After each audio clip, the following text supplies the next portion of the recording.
Assalamualaikum warahmatullahi wabarakatuh.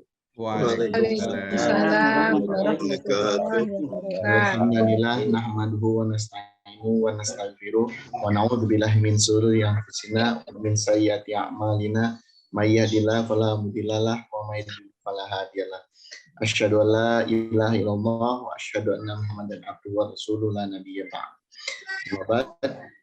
Pertama-tama yang paling utama marilah kita panjatkan kita syukur kehadirat Allah Subhanahu wa taala yang telah memberikan begitu banyak kepada kita nikmat dan kesempatan sehingga kita dapat berkumpul bersilaturahmi kembali dipertemukan melalui Golden Habit Forum pada pagi hari ini yang insya Allah penuh akan keberkahan. Amin ya Allah. Salawat serta salam mari senantiasa kita curahkan kepada junjungan kita semua Nabi Muhammad SAW, kepada keluarganya, sahabat-sahabatnya, tabi'in tabi'atnya dan juga para pengikutnya hingga akhir zaman. Bapak Ibu seluruh partisipan Golden Habits Forum, kami ucapkan terima kasih sebelumnya telah berkenan hadir mengikuti kajian rutin pada hari Sabtu ini. Alhamdulillah pada hari ini kita sudah memasuki episode yang ke-38 dan insya Allah nanti Ustadz kita, narasumber kita pada pagi hari ini, beliau Dr. Haji Agus Sukaca akan memberikan kajian atau topik diskusi kita untuk menjadi pembelajar sesi 2 ini karena minggu lalu sesi pertamanya menjadi belajar Al-Quran itu yang akan ditekankan oleh beliau. Sebelum kita mulai, kami mohon berkenan Bapak Ibu sekalian untuk menonaktifkan suaranya, menonaktifkan audionya agar proses penyampaian materi dan proses penyampaian diskusi berlangsung secara maksimal. Mari Bapak Ibu sekalian kita mulai kajian Golden Habits Forum pada episode ke-38 ini dengan sama-sama membaca lafaz basmalah. Bismillahirrahmanirrahim. Selanjutnya kami persilakan kepada beliau Ustadz Agus Sukaca untuk memberikan tausiahnya. Kepada Ustadz Agus kami persilakan. Assalamualaikum warahmatullahi wabarakatuh. Waalaikumsalam warahmatullahi wabarakatuh. Alhamdulillahi rabbil alamin. Assalatu wassalamu ala asyrafil anbiya'i wal mursalin Muhammadin wa ala alihi wa sahbihi ajma'in. Amma ba'd. Pak Ibu segenap partisipan Golden Habit Forum rahimakumullah. Alhamdulillah di pagi ini kita sudah memasuki episode yang ke-38. Dan saya melihat yang hadir ini utamanya adalah yang sudah mudawamah ini. Karena sudah hadir sejak awal dan sampai sekarang juga masih hadir, alhamdulillah. Ya. Meskipun infonya baru tadi malam, ya, karena kesibukan mempersiapkan akreditasi ini Fakultas Kedokteran yang kebetulan saya ikut mengampu Fakultas Kedokteran Universitas Ahmad Dahlan, yang kampusnya ini ada di latar belakang saya ini. Ini view yang saya ambil dari lantai 7 ya, kampus Fakultas Kedokteran. Ya, ini ada di depan ada masjid. Di sebelah kanan saya ini ada Museum Muhammadiyah, ya. Museum Muhammadiyah. Jadi Bapak nanti kalau ingin melihat bagaimana perjalanan Muhammadiyah itu ada di dalam museum ini, yang alhamdulillah sudah ada di Yogyakarta. Ya, jadi yang dari luar Jogja nanti kalau ke Jogja ya bisa menyempatkan untuk melihat. Cuman ini saya belum tahu ini bukanya hari apa saja ini, karena kemarin selama COVID ini tidak ada agenda untuk dibuka. Ya. Mudah-mudahan ke depan ini bisa kita akses. Baik Bapak Ibu, jamaah rahimakumullah, ini jamaah-jamaahnya luar biasa ya. Ada ibu saya juga ini yang memonitor ya, mengikuti kajian kita kali ini. Melanjutkan topik kita yang lalu, menjadi pembelajar, menjadi seorang Muslim ya, itu memang punya kewajiban untuk senantiasa belajar, dan belajar itu adalah sepanjang hayat. Nah, di antara apa yang harus dipelajari untuk keselamatan kita dan kebahagiaan kita dunia akhirat, itu nomor satu adalah Al-Quran. Ini yang materi yang harus kita pelajari nomor satu ya, sebelum yang lain-lain. Ya. Meskipun nanti dalam prakteknya itu mesti simultan ya, kita belajar Al-Quran itu mestinya mendapatkan porsi setiap hari kita belajar Al-Quran ya, dan lain-lain. Ini porsi yang seharusnya kita buat. Ya. Nah, saya izin untuk share screen ya.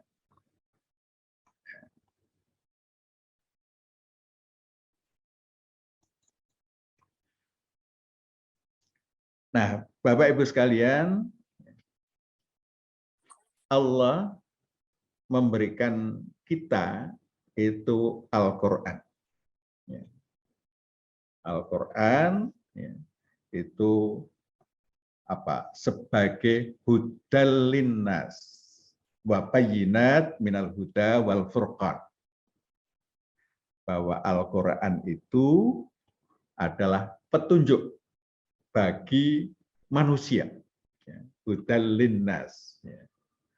Jadi petunjuk itu bukan hanya untuk orang Islam saja, tapi Al-Quran itu petunjuk linnas untuk seluruh umat manusia. Persoalannya yang mampu untuk mengambilnya sebagai petunjuk itu lil muttaqin.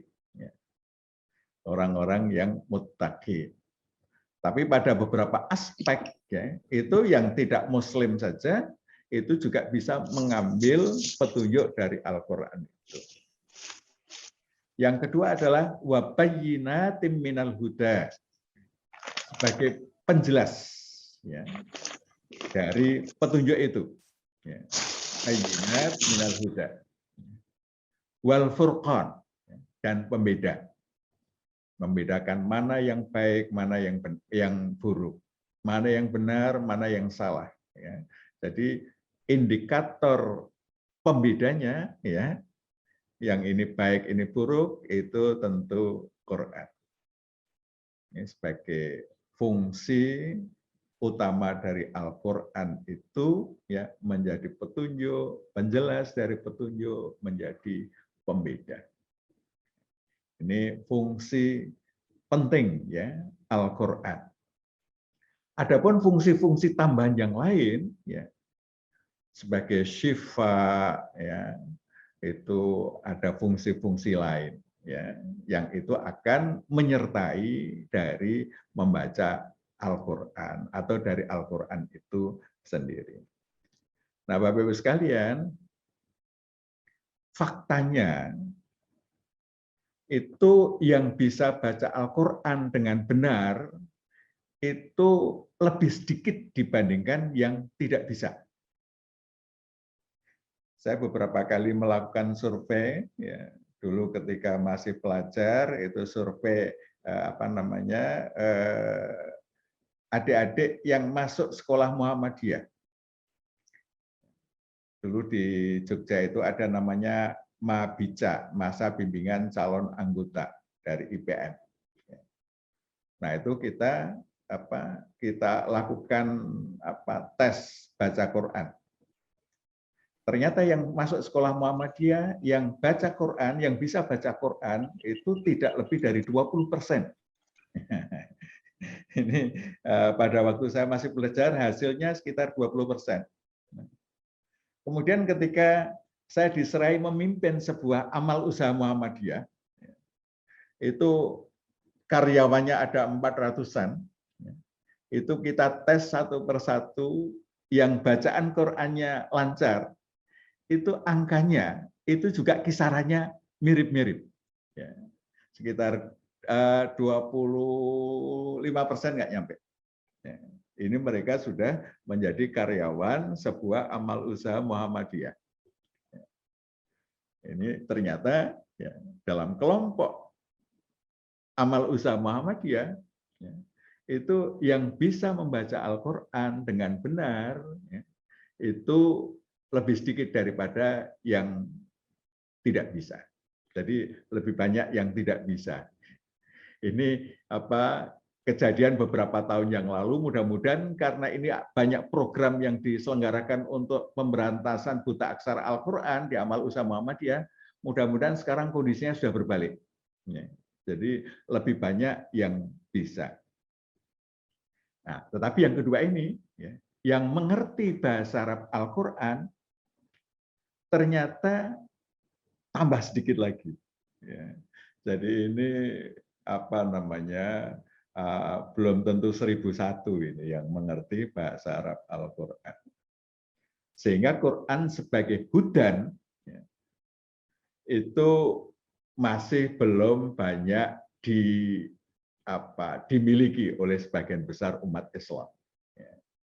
Dari fungsi Al-Quran sebagai hudan itu masih agak jauh, ya, masih agak jauh. Nah, apa masalahnya? Di antara masalahnya adalah yang pertama, bahwa ternyata memahami Al-Quran itu belum menjadi impian atau visi dari institusi Islam. Institusi Islam ini termasuk di dalam Muhammadiyah. Dalam Muhammadiyah ini belum menjadikan memahami Al-Quran itu menjadi impian dari institusi. Yang punya universitas, itu belum menjadi semua dosen harus mengerti bahasa Arab Al-Quran. Itu rasanya masih belum ada. Ya, atau kalau ada masih sangat sedikit, ya, masih sangat sedikit. Ya. Nah, di antara yang sedikit itu, alhamdulillah ini 12 fakultas kedokteran Muhammadiyah itu sudah membangun impian itu yang masuk di dalam standar karakter dan kompetensi dokter Muhammadiyah. Meskipun pelaksanaannya masih belum, tapi minimal impiannya ada. Tapi sebagian besar itu belum menjadikan itu sebagai impian. Nah, Rumah Sakit Muhammadiyah ini dengan adanya SIRSMA, Standar Islami Rumah Sakit Muhammadiyah, itu juga ya, indikatornya adalah menjadikan memahami Al-Quran itu sebagai bagian dari impian. Di situ performan para pegawai itu nanti arahnya ke sana. Sehingga secara bertahap itu para pegawai itu mesti belajar. Tapi kita melihat sebagian besar institusi Islam itu belum menjadikan memahami Al-Quran itu menjadi visi. Demikian juga para pemimpinnya. Apalagi kemudian setiap Muslim. Jadi orang-orang Islam sebagian besar ya tidak mempunyai impian faham Quran. Nah, ini masalah yang saya kira kita perlu untuk atasi. Kemudian yang kedua, akses belajar bahasa Arab Al-Quran itu belum mudah. Masih sulit. Ya. Yang bisa diakses oleh semua orang, termasuk orang-orang awam. Ini masalah yang kita hadapi bersama. Nah, kalau misalnya masjid-masjid itu menjadi tempat yang mengajarkan Al-Quran, saya kira ini akan menjadi sesuatu yang istimewa ke depannya. Nah, padahal kita itu seharusnya belajar Al-Quran. Allah memerintahkan kepada kita, "Utslu ma uhiya ilaika minal kitab wa aqimis shalah." Bacalah apa yang diturunkan kepadamu dari kitab Al-Quran, wa aqimis shalah, dan tegakkan sholat. Dirikan sholat. Nah, kita diminta untuk membaca, mempelajari. Ya. Saya utslu itu membaca, mempelajari, memahami dari Quran. Ya. Nah, ini perintahnya. Nah, sehingga ini mestinya kita semua membangun impian memahami Quran itu menjadi sesuatu yang harus kita miliki, ya. Dan kita berproses untuk senantiasa membaca Al-Quran. Nah, Bapak Ibu sekalian, ya, saya mengajak mari kita membangun visi ideal, ya, tentang Quran ini. Umat Islam paham dan akrab dengan Al-Quran dan As-Sunnah. Paham dan akrab. Nah, untuk pahamnya, itu mesti mengerti bahasa Arab Al-Quran. Ini tangga untuk paham. Sebab kalau kita mengandalkan terjemahan, terjemahan itu sudah ada unsur pandangan subjektifnya penerjemah. Kalau kita ingin yang lebih otentik, ya, kita memang mesti memahami bahasa Arab Al-Quran. Insya Allah paham kita akan lebih otentik. Nah, banyak orang yang salah paham, ya karena apa? Karena rujukannya adalah terjemahan. Padahal terjemahan itu kan belum bisa menggambarkan ayat Al-Quran itu secara komprehensif. Kemudian untuk menjadi akrab dan memantapkan pemahaman, Al-Quran itu mesti kita baca setiap hari. Dan khatam minimal sekali sebulan. Ini hadisnya sudah sering saya sampaikan, ya ketika Rasulullah ditanya sahabat, ya Rasulullah, fi kam aqra'ul Quran. Wahai Rasulullah, dalam berapa lama saya harus mengkhatamkan Al-Quran? Maka beliau jawab, fi syahrin, 1 bulan. Anda mesti mengkhatamkan Al-Quran. Ya, jadi 1 bulan. Tetapi sahabat ini menyatakan, ya Rasulullah, saya bisa lebih cepat dari itu. 1/2 bulan. Bisa lebih cepat lagi, seminggu. Ya, masih ngomong, bisa lebih cepat lagi. Ya, kalau pengen lebih cepat lagi, jangan kurang dari 3 hari. Jadi range membaca Al-Quran itu antara sebulan sampai di atas 3 hari. Ya. Nah, Bapak Ibu mau mengambil yang mana? Yang 1 bulan, yang 1/2 bulan, yang seminggu, atau kurang dari itu? Ini perlu berani mengambil keputusan. Ya. Kalau sampai sekarang kok 1 bulan tidak khatam, nah itu perlu effort yang lebih tinggi lagi, upaya yang lebih tinggi lagi, sehingga 1 bulan itu kita mesti khatam. Dan itu akan menjadi ideal ketika apa? Ketika kita juga memahami. Karena disitulah terjadi proses installing Al-Quran di dalam pikiran kita. Ini yang penting. Jadi Quran itu kita install di dalam pikiran kita, di dalam otak kita, sehingga itu menjadi apa? Menjadi hudan, ya, menjadi furqan yang menyatu dengan pikiran kita. Sehingga dengan demikian, ketika kita akan melakukan sesuatu, berpendapat sesuatu, atau menghindari sesuatu, itu indikatornya adalah Quran. Jadi untuk memutuskan kita melakukan suatu aktivitas atau menghindari suatu aktivitas, maka indikatornya adalah Al-Quran. Sehingga kita berpikiran Qurani. Ini ideal, ya, ideal. Tentu kalau kita sudah mempunyai visi ideal, kita tinggal bergerak menuju idealitas itu, menuju visi ideal itu. Meskipun kenyataannya belum ideal, tidak masalah. Yang penting kita sudah bergerak menuju ideal. belum paham sepenuhnya. Oh, Quran itu begitu luas, ya, begitu luas, sehingga tidak mungkin kita bisa paham keseluruhannya.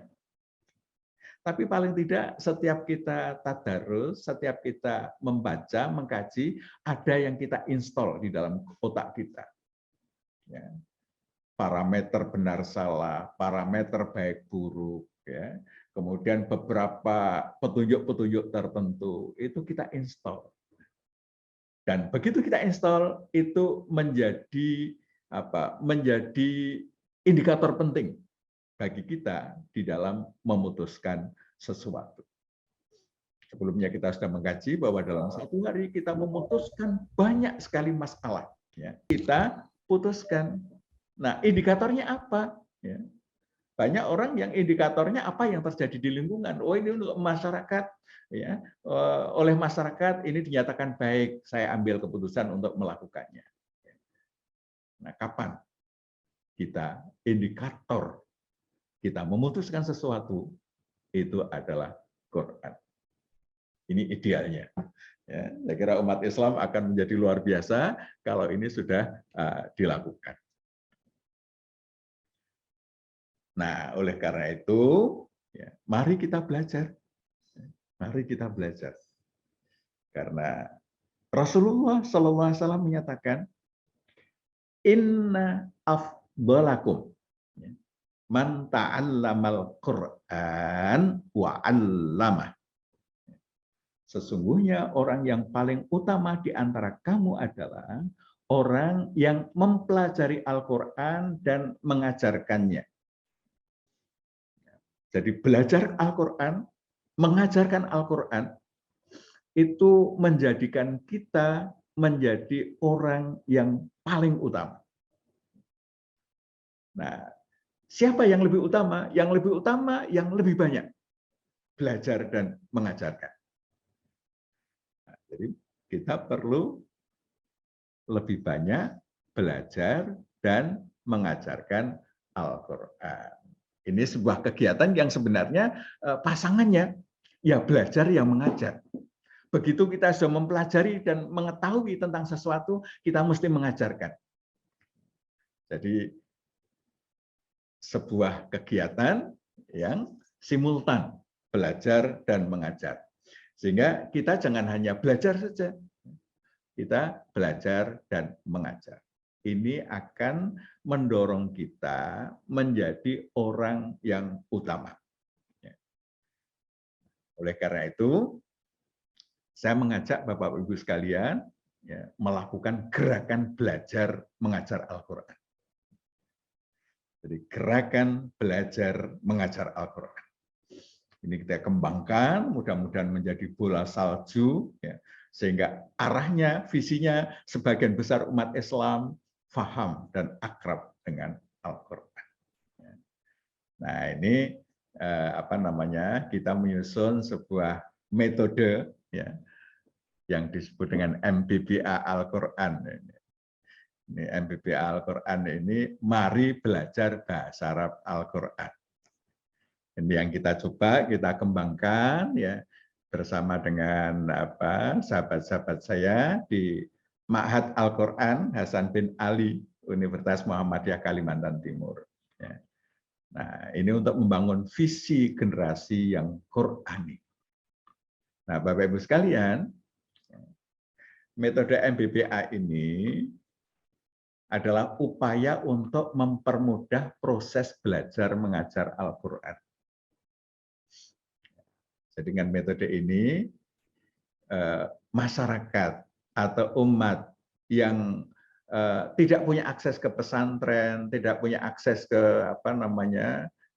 ke pendidikan-pendidikan Islam yang ada, ya, itu bisa dengan mudah untuk belajar Al-Quran. Karena metode ini kita buat semudah mungkin, sehingga yang belum punya latar belakang pendidikan bahasa Arab, itu juga bisa belajar. Sekaligus belajar membaca, ya, sekaligus belajar memahami. Nah, sehingga nanti harapannya semua bisa belajar dan mengajar. Nah, jadi Ini bahan pembelajarannya ada 3 juz, ya. Ini 3 juz awal Al-Quran yang kita bagi di dalam beberapa buku. Juz 1 kita bagi menjadi 2 buku. Ini buku ke-1, ini mulai Quran surat Al-Fatihah ayat 1 sampai 7 dan Al-Baqarah ayat 1 sampai 69. Itu kita mulai belajar arti kosakata bahasa Arab. Misalnya bi itu apa? Bismillahirrahmanirrahim. Bi itu apa? Ismi itu apa? Allah itu apa? Ar-Rahman itu artinya apa? Ar-Rahim artinya apa? Ya. Jadi belajar arti kosakata. Kemudian yang kedua mengenali jenisnya. Ya. Kosakata bahasa Arab itu ada yang namanya harf, ada yang namanya isim, ada yang namanya fi'il. Ya. Nah itu kita belajar buku 1 ya setengah juz, ya, setengah juz. Di situ sudah banyak kosakata yang masuk di dalam otak kita. Nah, kemudian buku kedua nanti belajar juz paruh kedua juz pertama. Ayat 70 sampai 141 Al-Baqarah. Ini memperkaya perbendaharaan kosakata, ya, mengenali macam harf, isim dan fi'il, ya. Ada apa namanya isim isyarah, ya, ada isim jamid, ada isim mustaq, ya, ada fi'il madhi, mudhari, ada fi'il amr, ya, itu mulai kita kenali di dalam buku kedua. Di samping kita apa namanya sudah mengenali artinya. Ya, ini seperti dalam buku ini kajian surat Al-Fatihah misalnya kita artikan kemudian kita kenali jenisnya. Nah, ini di juz 1 kita memperkaya perbendaharaan kata, ya, sehingga kita mengenali arti kata-kata di dalam Al-Quran. Nah, di dalam buku kedua, itu juga nanti dibagi 2 buku. Buku ketiga, paruh pertama, memperkaya perbendaharaan kosakata dan mempelajari ilmu shorof. Ilmu shorof itu ilmu tentang perubahan kata. Bagian pertama. Buku kedua lanjutannya.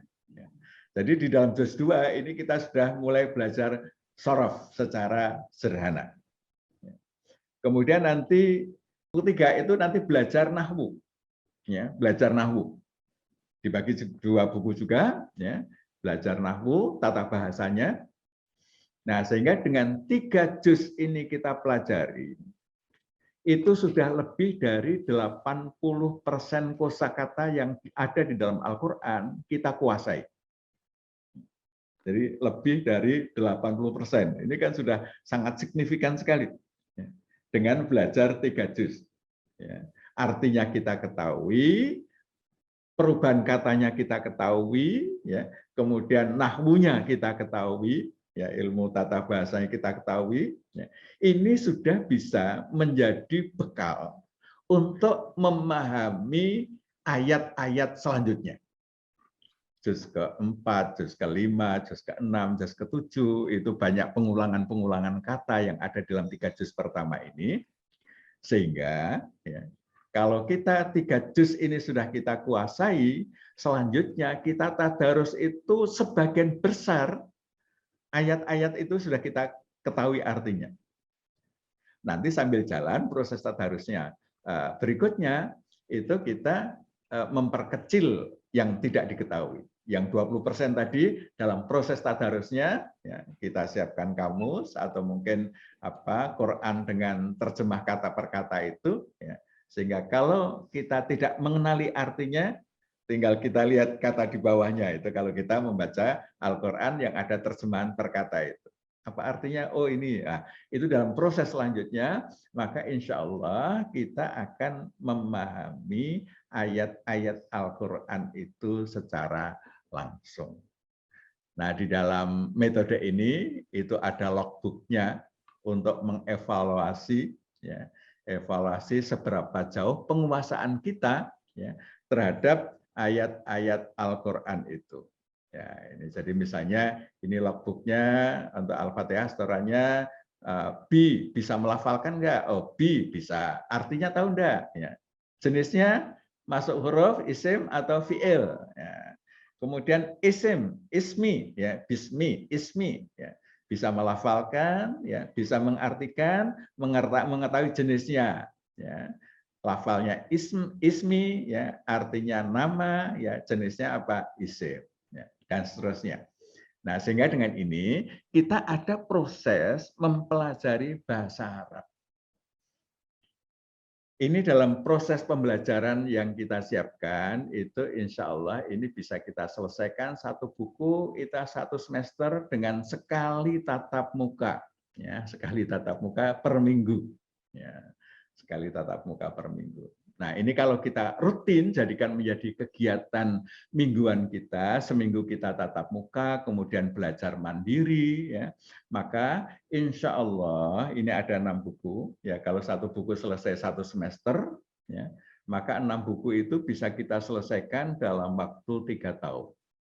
Itu sudah dengan kecepatan yang sedang. Artinya tidak cepat banget, ya, tetapi juga tidak lambat banget dengan kecepatan yang sedang. Nah, Bapak Ibu sekalian, 3 tahun, ya, itu kalau dibandingkan usia kita, saya kira ini ya tidak terlalu panjang, ya. Orang menjadi sarjana S1 saja dia perlu waktu 4 tahun ditempuh. Ya. Menjadi dokter perlu waktu 3 tahun, 4 tahun, 5 tahun ditempuh. Ya. Pendidikan mulai SD sampai sampai sarjana, ya. SD 6 tahun, menengah 6 tahun, 12 tahun, ya tambah 4 tahun, 16 tahun ditempuh untuk sesuatu, ya, ilmu yang mau ditekuni. Berani menempuh berapa? 16 tahun. Nah, Bapak Ibu sekalian, untuk Quran 3 tahun berani tidak menempuh. Sehingga kita itu termasuk orang yang memahami Al-Quran. Nah, kalau ini kita lakukan menjadi aktivitas kita sepanjang hayat, maka kita itu termasuk pembelajar. Belajar setiap hari. Di Sabtu yang lalu kita sudah sampaikan istimewanya orang-orang yang belajar. Ya. Selama dia masih dalam proses belajar, mulai keluar rumah sampai masuk rumah lagi, itu menjadi kalau terjadi apa-apa fisabilillah. Nah, ini kalau kita bisa lakukan menjadi aktivitas harian kita, maka insya Allah, ya, kita akan dicatat sebagai pembelajar, orang yang suka belajar. Nah, pertanyaannya, siapkah Bapak Ibu sekalian untuk belajar Al-Quran? Ya, belajar, ya, memahami, ya, kemudian menjadi bagian penting pikiran kita. Kemudian itu menjadi indikator kita di dalam melakukan sesuatu. Nah, bagi Bapak Ibu yang mau belajar, insya Allah kita akan buka kelas online ini. Sementara setiap Selasa malam, Rabu malam, ya, jam 19.30 sampai 20.30 WIB, 20.30, 21.30 WITA. Kalau yang timur ini agak malam nih, 21.30 sampai 22.30. Seminggu sekali, ya, tiap malam. Dan insya Allah kita mulai di bulan Januari. Ya. Dari Januari kita akan mulai kelas online. Ya. Nah, silakan Bapak Ibu yang berkenan untuk mengikuti kelas online, ya, cuman 1 jam satu minggu, ya, tapi ini nanti akan mempengaruhi hidup kita ke depan. Nah, bagi yang mau mendaftar nanti silakan Mas Ewan bisa menyampaikan gimana caranya mendaftar. Demikian Bapak Ibu sekalian, Assalamualaikum warahmatullahi wabarakatuh. Waalaikumsalam warahmatullahi wabarakatuh. Oke, terima kasih Dr. Agus telah memberikan penyampaian materi pada pagi hari ini, sekaligus menyampaikan program MBBA yang insya Allah tadi akan dibuka pada Januari mendatang. Sekedar informasi Bapak Ibu sekalian, kami sudah share juga untuk logbook dan juga buku MBBA tadi di kolom chat. Juga kami sudah sertakan link pendaftaran. Jika Bapak dan Ibu sekalian seluruh hadirin Golden Habit Forum pada pagi hari ini berkenan mengikuti kegiatan yang telah tadi disampaikan oleh Ustaz Agus Sukaja.